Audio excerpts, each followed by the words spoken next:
Journalists ni bi akwa recording a soldier-fo a womo bro civilian ama sese ne ho aba asem a ya nche se asem aba ne se osuro ema oni ne busua ne yere ne mma enu nti wasese omo de omo akwakosie na ebusua asem ni chiemu enyina ne se eye 1st July ya ena asem no esi ye wo Upper West region eye wa na asojafo journalist chira asojafo say obi eyi omumu ba ku phone na nipa wo yi oyi ni phone no omo ehu nipa akro. So he said nia na o kan say how can a trained soldier ebetimi atran say aka so obi eyi ni phone efi ni kotokom na wentimi anya fast enough to know the person na oyi ani phone efi ni kotokom na o kire mu nso a barracks wo honomu eye wa honomu no fi barracks honomu e de ba krom no kwan bo mu papa yi a chese eye ne wonwa se wo mu timi start so mu bu nkrofo fi honomu a de bedu krom na ebusua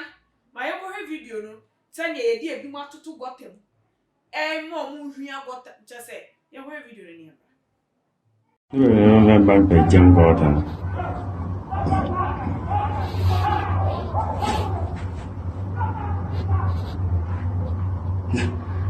and so near that they don't even no Lena, how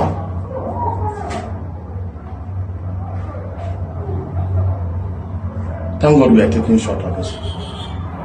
How?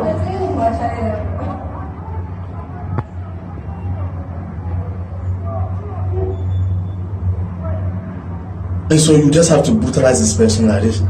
without even telling him the reason why you are even assaulting him. This is unacceptable. How?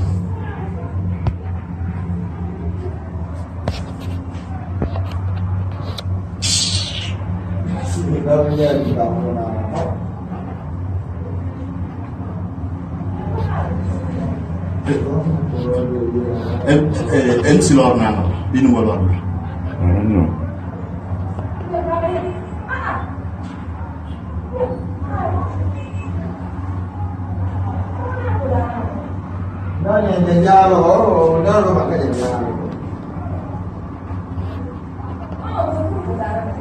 I know.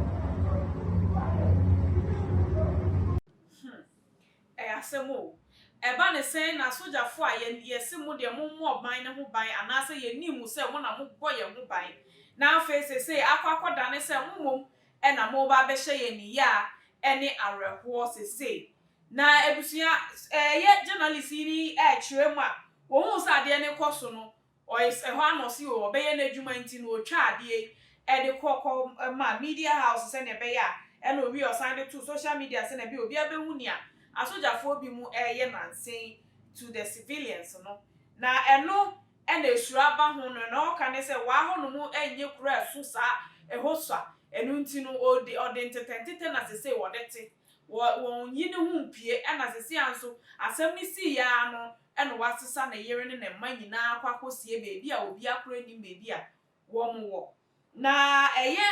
ensem ye si ye obi a wonyem ebi kan no regional coordinating council enso ebi kan no abrante ebi kura de ye pagya no hwe video ni ma ye pagya no to baby eto ne to edade ebi so wo ho no mo sa abrante no ne nan ebu chese ne nan ni bu ye kura sojafo na emfi kura ahugya no ho a wo mo ekoye na ono ani abrante ne kan se wono de video na o take ye ne de the pass o take it a video no e kire say soldiers for no ever wo ye say omo be take care of the country no matter what esumo ewie mo nsuomo omo be hwe ye so a make sure say asumdwe bet no man mu enti ese so omo ye omo adwuma se ne wo mu kunimpo no okwa a obede nyame ase se waye na adwuma ye by bringing these videos out to show says soldiers for Ghana say no they are not reliable at all. I say ye ni to omo so niama say wo ma start to omo de ye civilians no and say ye ni to omo so ba ko because bibia betimi asi e wo man mu ha say ti say ne wo mo hwehwe ni so wu ekọ no koto ni nyankopon a ode aseda kese be ma nyankopon so wu as a hero waye na adwuma as a journalist enti eno kra de hwehwe omo hwehwe no otete de enso ehu hia no nim se kan ne kan aban bebe mu aba beka say wanye adwuma boni bia efa sa video yi hu enu ti ebusua ene na ye bisa se enti se Ghana ha ye safe pa de oman na ye timu no won mo se boy ye ho ban na so obi de ntokwa afi bebi aba ebe boy ye ho ban no enye den start bu civilians a na che se ye Ghana for na ye ayeti oman ni mu Ghana no ya nkasa ye nye safe crab ko se se obi anam sese a isida se obi abebo ne ho ban se ne ebe ya bibiba anase bibiba critical wo be ye den wo so betimi ejina ano na wo so wakon atwitwa age wo hu sanse obi eni ho a wo bo ho ban sese police no soldier no omo na sese wo mu kra na edi bone no eye niema wo man ni mu enti no Ghana sese bebi Ghana ye du no eye mpai bo ne nyame ene beba be boy ho ban nyame ho bambo ene ye de ba be nante Ghana sese eno ti abusuya ha ena meja mo esi subscribe to your too much GH now we are me a notification bar na so follow your IG Facebook we so abrama himfie ho Twitter ho nya mepa media ene akosuya Pokua Ansa aka apa